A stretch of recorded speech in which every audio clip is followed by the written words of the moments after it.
Hey, hey, all you beautiful warriors out there. It's Missy back with another sweet treat video.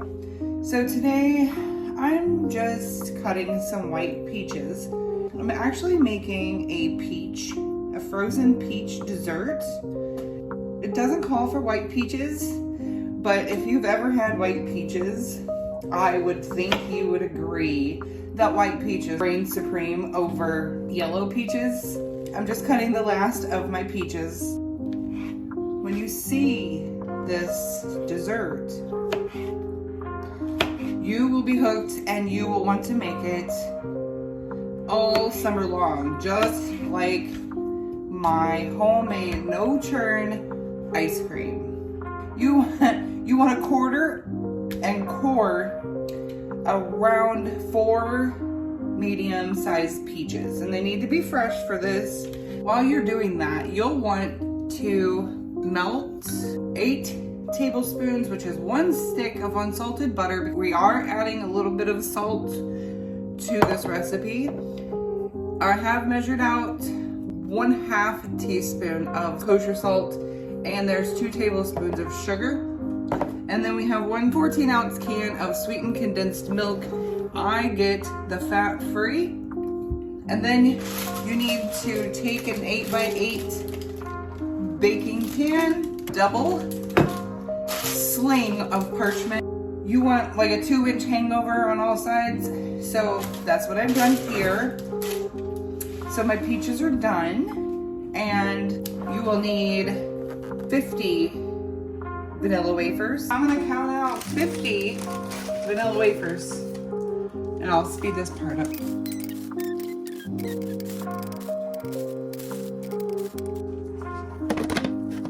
It's time to pulse.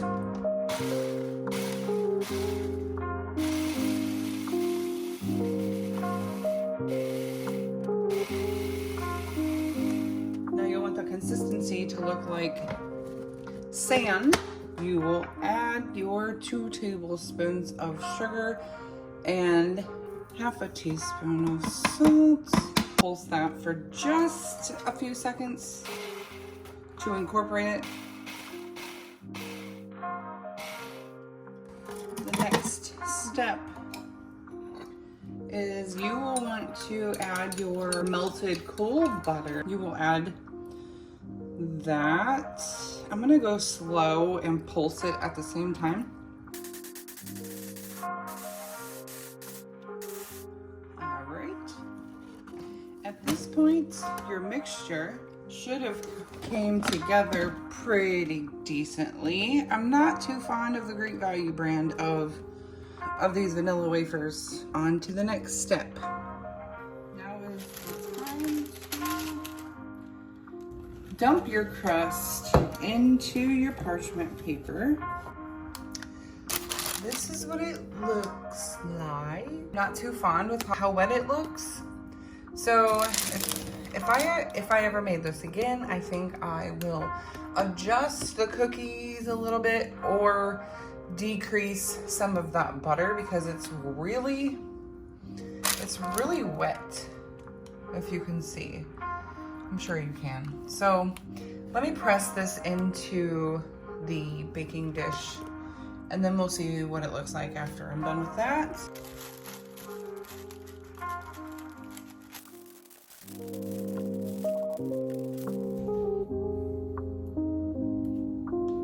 All right, that's what it looks like after pressing it into the doubled sling.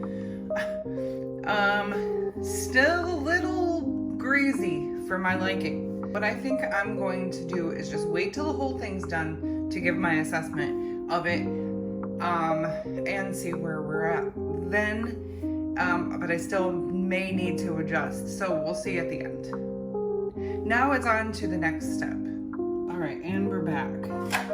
The next step is to add your 12 ounces of quartered and pitted peaches to your food processor. Blend them until they're smooth.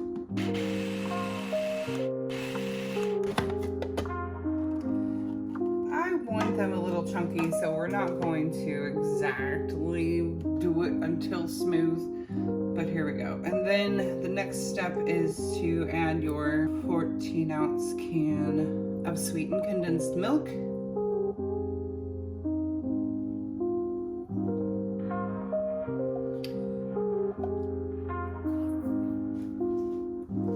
While that's draining a bit, I am going to add 1/4 of a teaspoon of kosher salt. Now we're going to blend these together.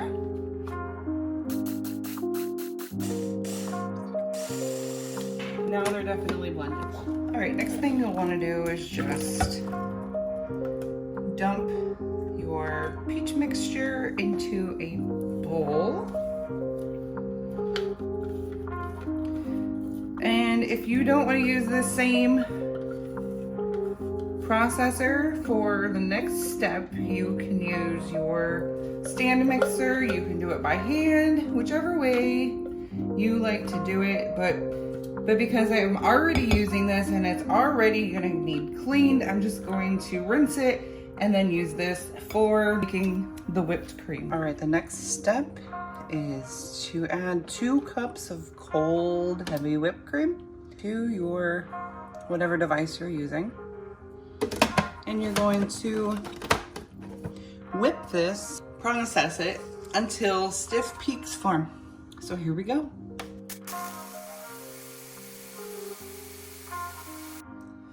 Now remember to keep an eye on this, or else you will be making butter.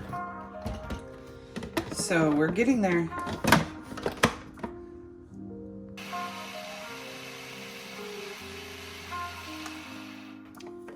All right, let's check it again. Oh.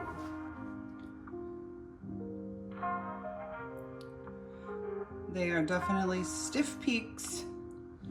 So we are done with that. What you'll want to do here is you will reserve 1/2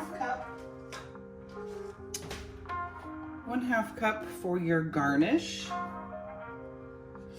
So we're going to reserve 1/2 cup. The next step is to whisk. You want to make sure that it is all incorporated. We are making peaches and cream in a frozen dessert. Yeah, I actually think whisking is going to be better. Now I'm guessing you could see the streaks better if you use yellow peaches, but since I used white, you really can't see any streaks. Whatever peaches you use, just make sure that it's very well mixed and everything's incorporated. It looks good to me. Now it's time to put this into our crust. Make sure you go all the way into the corners.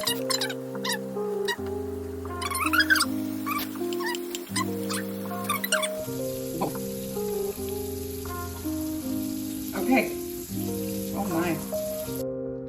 All right, there it is. And I forgot to mention to keep out like a tablespoon or so of the cookie dust, or because you're not using all of the cookies themselves, you can,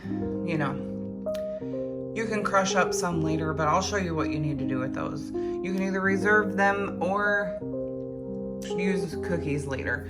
So yeah, so the next step is to put this in the freezer for 5 hours or overnight for it to set. And I will be back after that time has elapsed to show you what this looks like